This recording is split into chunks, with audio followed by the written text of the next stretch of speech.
Assalamu alaikum wa rahmatullahi wa barakatuh. My name is Hassan Shibly, and I'm researching an article for Yaqeen Institute on Islam's rules of engaging in warfare and what conduct is allowed during warfare. Now, as we know, warfare is unfortunately an inescapable part of the human experience.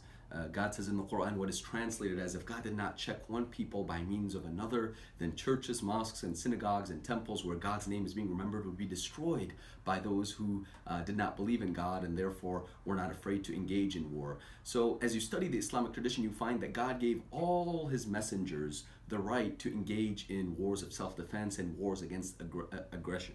But what constitutes aggression?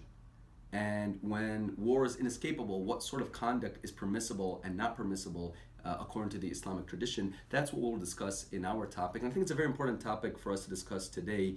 Unfortunately, a lot of times as Muslims, we're often stuck talking about what Islam isn't, and I think it's important we proactively engage in discussing what Islam is about.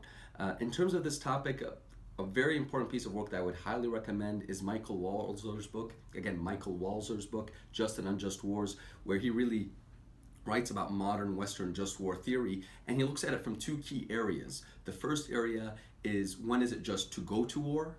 And the second key area is, what is just conduct within war? And that's what we're going to discuss today. We're going to compare in the research article, inshallah, comparing Michael Walzer's theories on what is just conduct within war versus what Islam has taught regarding what is just conduct within war. One of the very important points, however, I would bring up, and in our article we even talk about things like terrorism and violence against civilians, and is it ever acceptable, and what does Islam say about terrorism. But a very important point to highlight is that discussion on what Islam teaches about terrorism is absolutely irrelevant when it comes to actually stopping terrorism, because the data will show that terrorists are not motivated by religion. They're motivated by political grievances. Now, these political grievances can never justify, and the paper will show that Islam absolutely forbids intentional targeting of civilians, and terrorism is never justifiable. However, unfortunately, in the Western world, the discussion about Islam, the discussion about terrorism is often had as a distraction from talking about failed Western policies like the illegal invasion of Iraq and Afghanistan and other really disastrous foreign policies that have taken the lives of millions of innocent civilians within the Middle East, that created the fertile ground for terrorist groups to rise within the Middle East.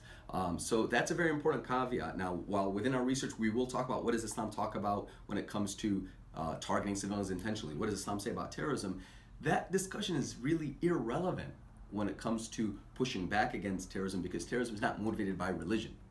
So you can prove it day and night how all religions are against terrorism, but that won't solve the terrorism problem, because terrorists aren't motivated by religion. They're motivated by political grievances. Now, these political grievances, because of religion, can never justify their violent acts, but nonetheless, it's important to recognize why people talk about religion. Talking about religion when it comes to terrorism is just a distraction from the real issues of failed foreign policies that often lead to fertile grounds for terrorism to grow in. And on that point, I would highly recommend people read the book The Muslims Are Coming by Professor Arun Kannani, which talks about terrorism, national security, and civil rights, which is my area of expertise.